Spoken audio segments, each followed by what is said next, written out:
Babi, ya, mau nggak kamu bantu saya untuk nanam gandum? Babi bilang, aduh, ini waktunya saya berendam lumpur, ya, sorry deh, ya, saya nggak bisa bantu.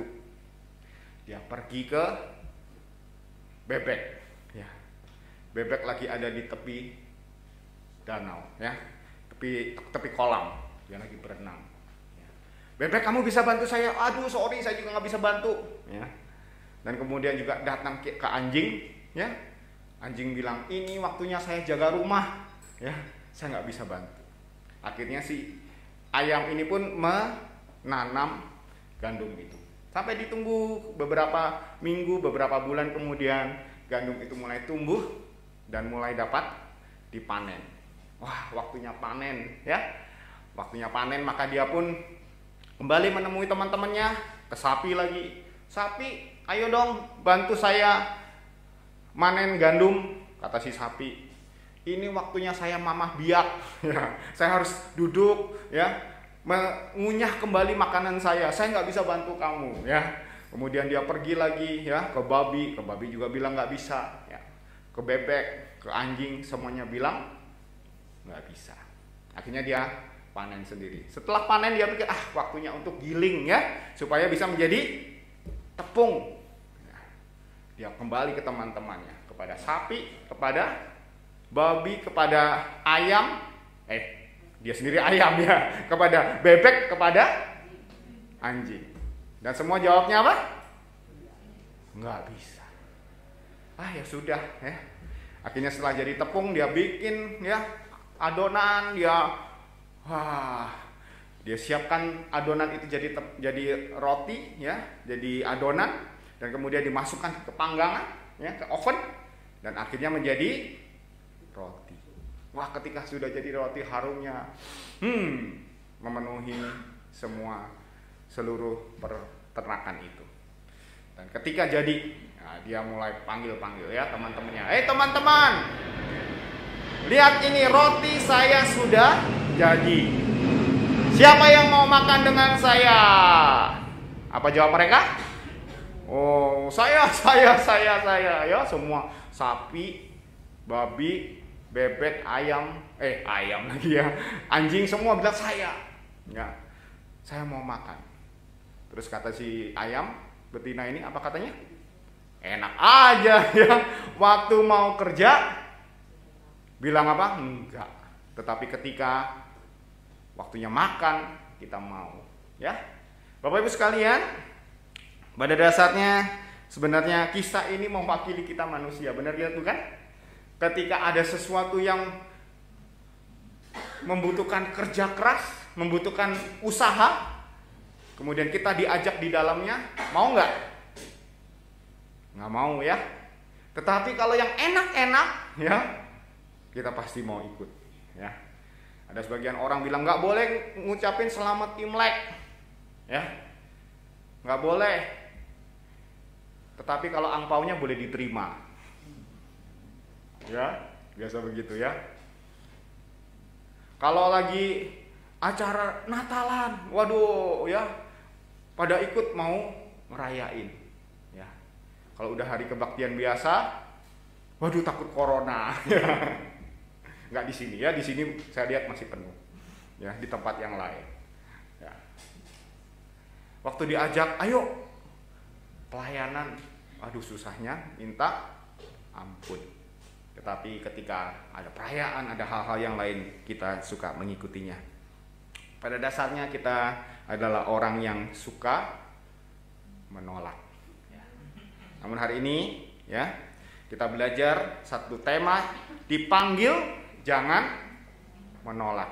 Jadi ketika Pak Philip menghubungi saya begitu, ya, dia bilang, saya harus isoman nih, ya, bisa nggak gantikan saya untuk khotbah? Kemudian dia bilang, temanya adalah dipanggil jangan.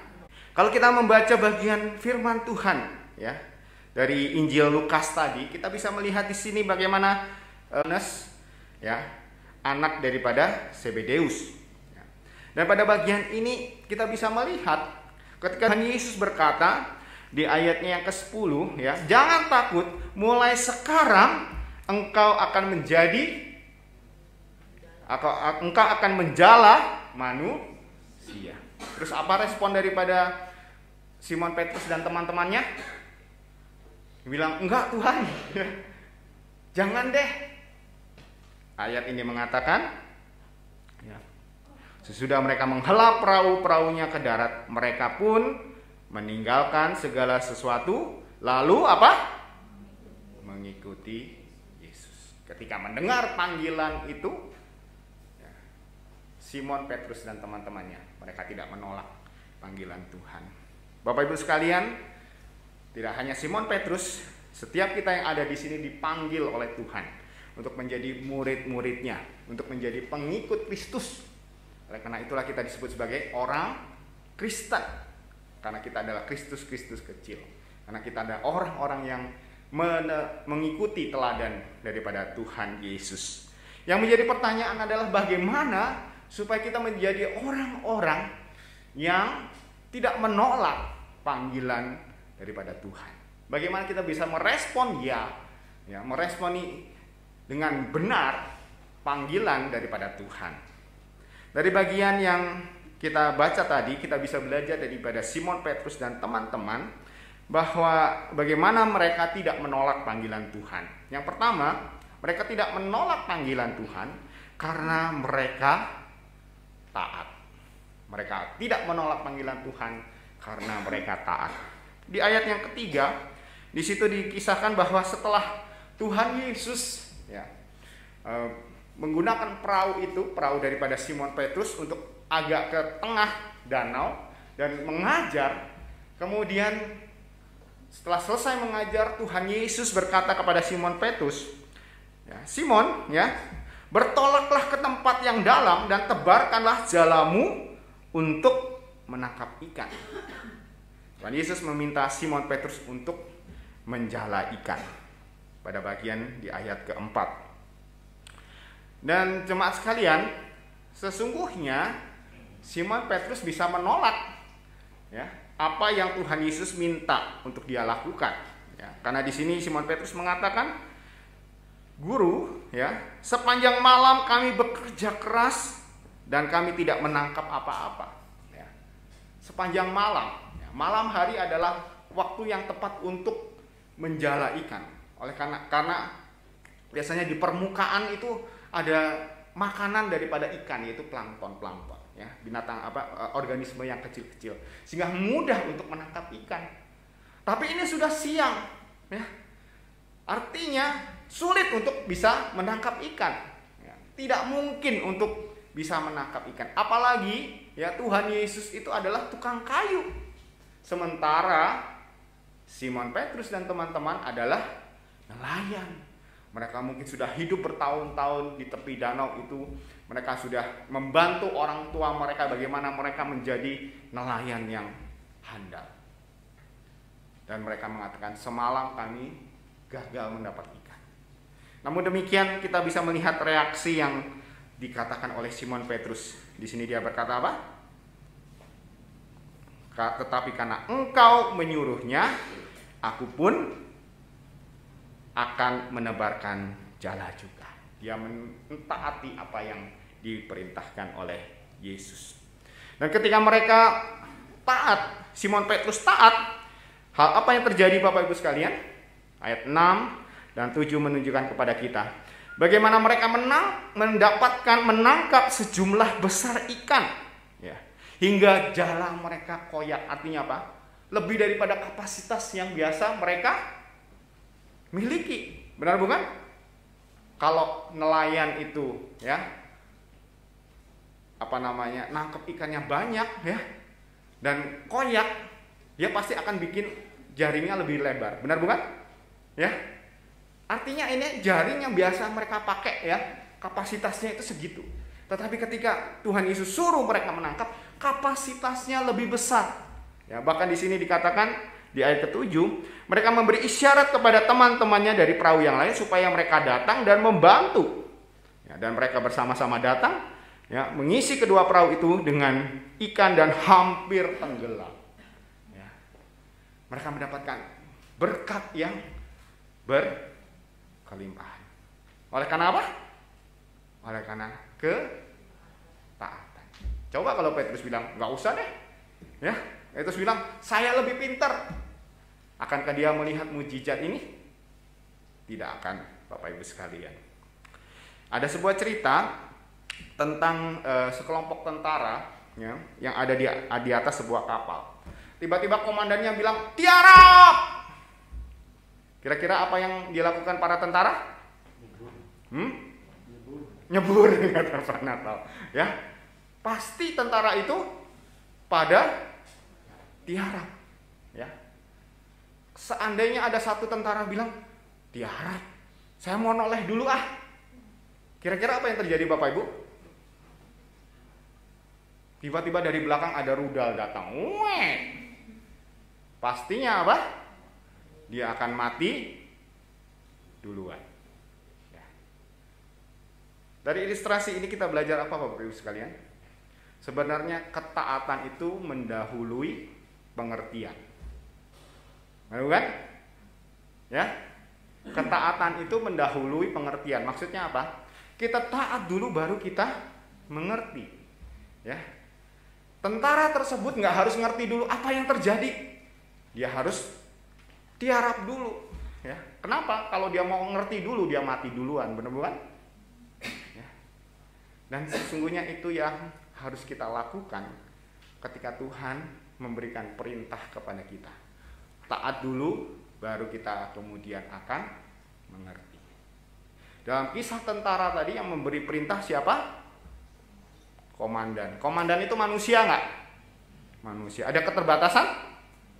Ada keterbatasan. Tetapi ketika Tuhan memberi perintah, sesungguhnya Tuhan sudah tahu apa yang ada di balik segala sesuatunya. Ya.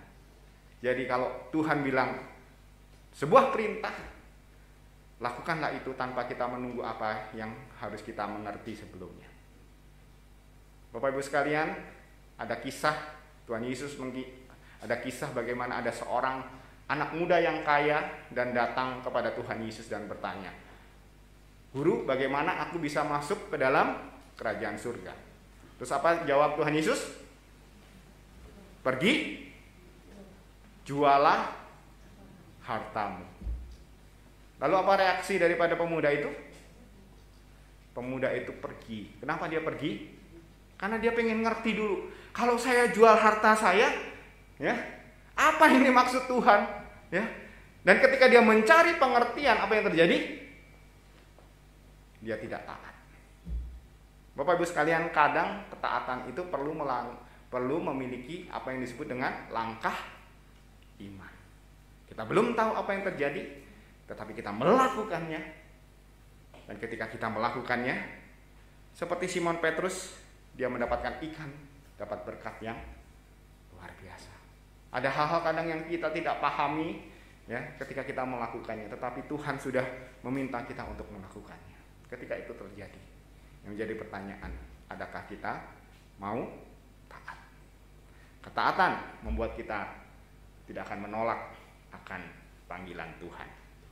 Hal yang kedua yang menyebabkan kita bisa tidak menolak panggilan Tuhan, menerima panggilan Tuhan, adalah ketika kita rendah hati dan merasa tidak layak di hadapan Tuhan.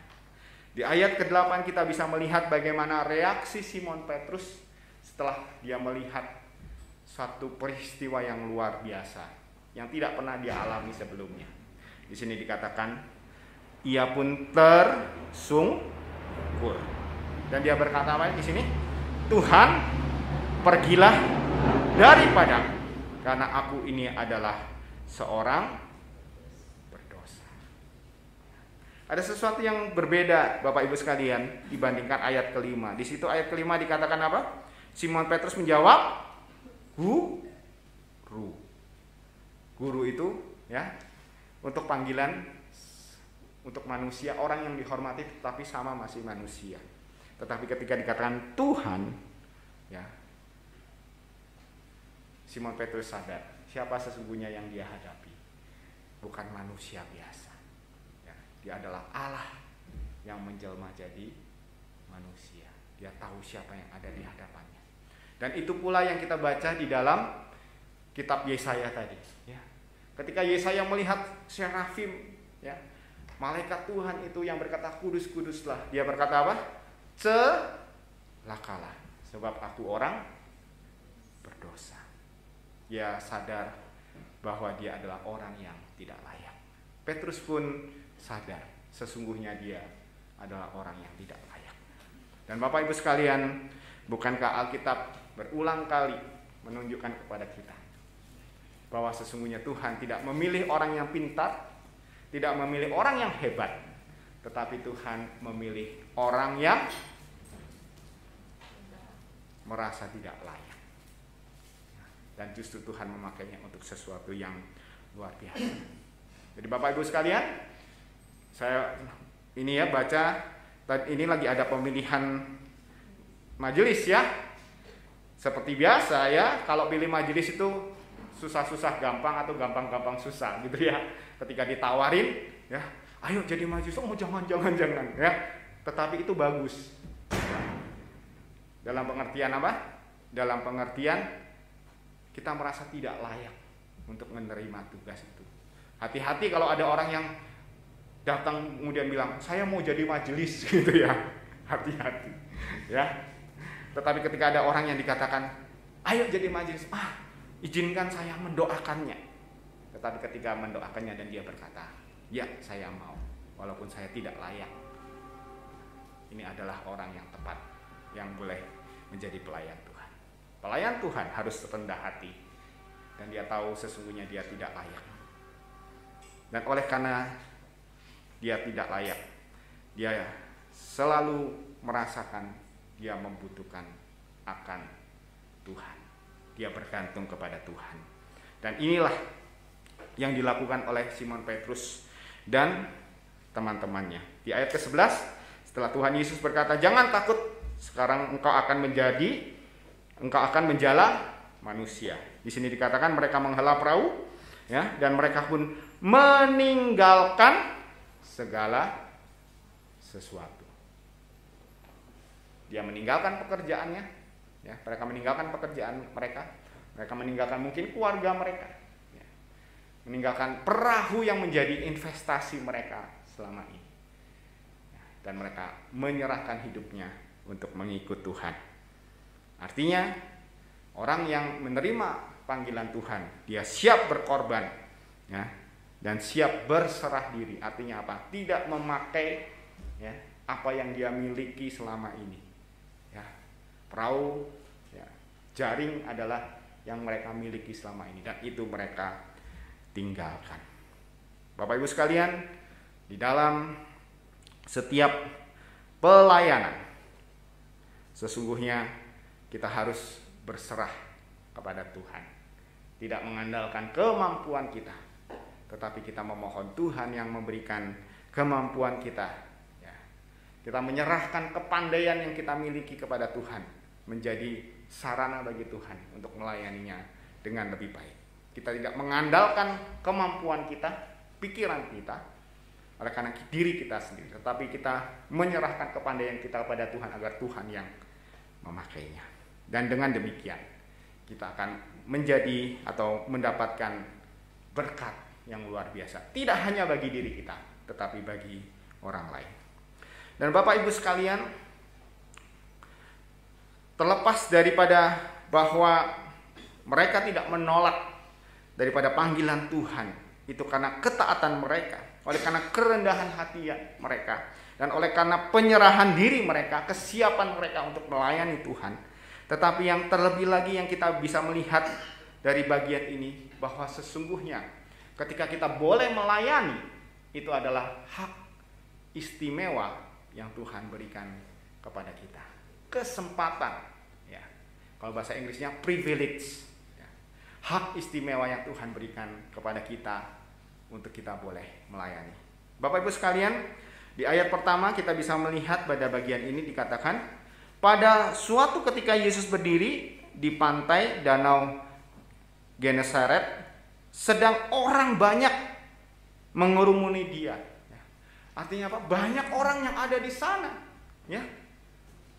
Tetapi ketika banyak orang itu, siapa yang Tuhan Yesus pilih?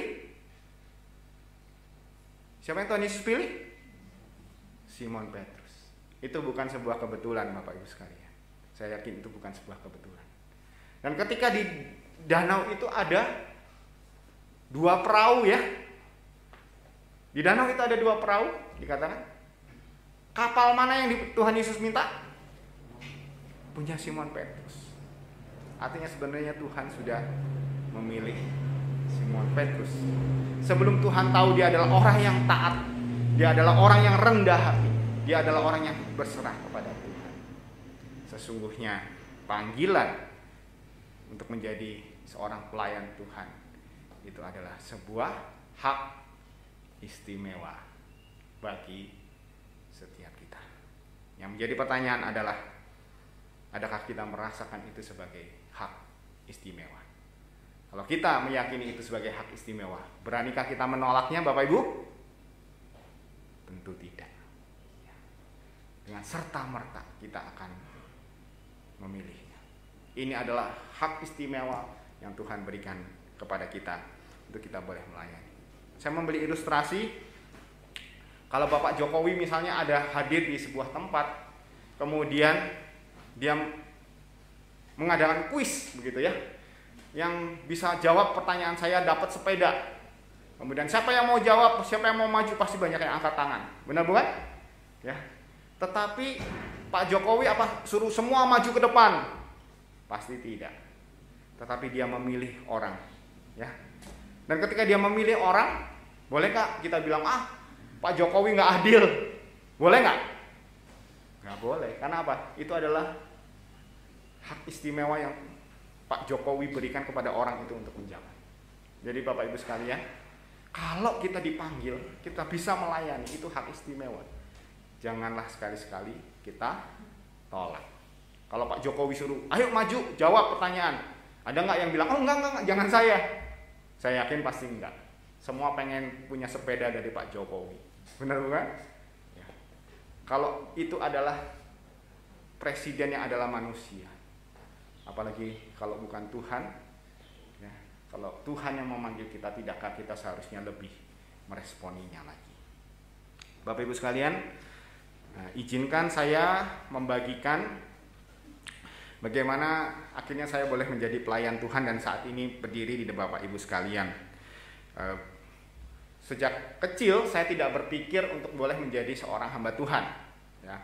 Kalaupun ada memo-memo itu cita-cita ya, yang ngisi itu bukan saya, cici saya. Ditulisnya apa? Pendeta gitu ya. Bukan saya ngisi tapi cici saya.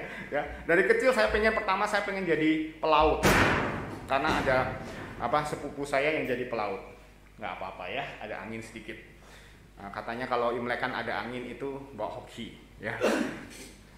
Dan kemudian saya berubah lagi jadi dokter dan terakhir saya pengen jadi insinyur. Namun kemudian ketika saya hampir lulus SMA, ya, saya kebetulan waktu remaja itu terlibat di dalam pelayanan di gereja. Jadi saya mengikuti sebuah retret tanpa pernah berpikir bahwa saya ingin menjadi seorang hamba Tuhan. Dan di dalam retret itu pembina rohani saya menantang kami para remaja-remaja yang ada di sana. Siapa di antara kalian yang mau jadi hamba Tuhan? Dalam kesempatan itu saya merasa Tuhan berbicara langsung kepada saya. Bahwa sesungguhnya saya punya banyak cita-cita tetapi Tuhan mau saya untuk melayani Dia secara penuh waktu. Namun demikian setelah selesai retret itu saya pulang, saya coba menggumulkan akan hal ini. Kemudian pembina saya ini datang ke mama saya, ya. Kemudian dan mama saya kemudian tanya, ya, tante seandainya anak tante Dondon itu jadi hamba Tuhan bagaimana? Mama saya kebetulan nguping gitu ya dari dalam, ya. Kemudian mama saya jawab begini, terserah anaknya, tapi kalau bisa jangan. Mengerti ya maksudnya ya? Jadi sebenarnya jangan gitu ya. Ngomongnya terserah anaknya, tetapi kalau bisa jangan. Dan kemudian saya pun bergumul dan saya waktu itu juga berpikir karena kami itu bersaudara laki-laki itu hanya 2, saya dan kakak saya. Dan kakak saya pada waktu itu sudah sekolah teologi.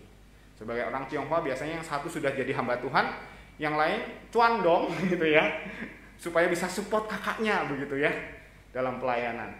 Saya berpikir saya pengen kuliah sekuler dulu.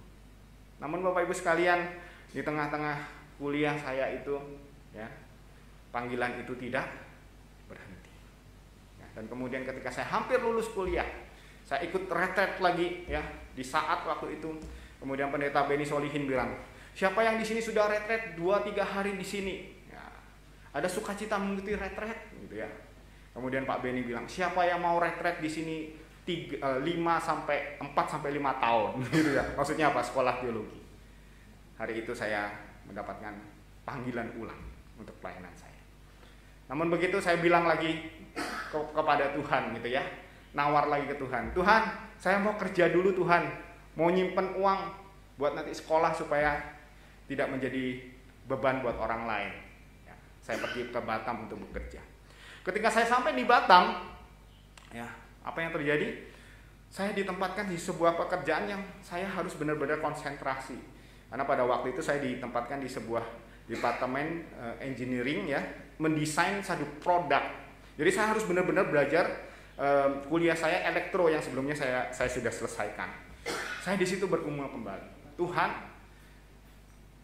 kasih saya tanda. Apakah benar-benar saya harus menjadi pelayan Tuhan sepenuh waktu? Dan ketika itu Tuhan memberikan tanda yang bagi saya itu tanda yang boleh saya katakan cukup menyakitkan bagi diri saya. Ketika itu di tahun baru tahun 2022, di hari kedua tahun 2022 itu sekarang ya, 2002, jadi 20 tahun yang lalu saya mendapatkan kabar papa saya meninggal. Dan itu bagi saya itu adalah tanda. Saya harus pulang dari Batam, saya meninggalkan pekerjaan saya dan saya menyerahkan diri saya untuk belajar di sekolah teologi. Dan saat ini saya melayani sudah hampir lebih daripada 15 tahun. Ya. Bapak Ibu sekalian, panggilan Tuhan ada sebuah panggilan yang sesungguhnya tidak dapat ditolak. Kalau saya menolak pada waktu itu dan saya tetap tinggal di Batam, saat ini saya mungkin jadi pengusaha atau jadi apa, saya tidak tahu. Tapi saat ini saya bersyukur karena saya meresponi akan panggilan Tuhan itu, dan saat ini saya boleh berada di hadapan Bapak Ibu sekalian. Mungkin di antara rekan-rekan yang ada di sini, para pemuda ataupun yang ada di rumah yang sedang menyaksikan ataupun sedang mengikuti kebaktian ini, ingatlah kalau Tuhan sudah memanggil engkau, panggilan itu tidak bisa ditolak. Terimalah panggilan itu dan engkau akan melihat mujizat yang luar biasa yang Tuhan lakukan di dalam kehidupan kita. Tidak hanya mungkin bagi Bapak Ibu atau saudara-saudara yang melayani secara penuh waktu sebagai hamba Tuhan, tetapi setiap kita di tempat ini memiliki panggilannya masing-masing. Carilah panggilan itu, dan ketika Tuhan meminta kita untuk mengerjakannya, jangan tolak panggilan itu, karena kita akan mendapatkan berkat yang luar biasa ketika kita meresponi panggilan Tuhan dengan penuh ketaatan, dengan penuh kerendahan hati, dan dengan penuh penyerahan diri.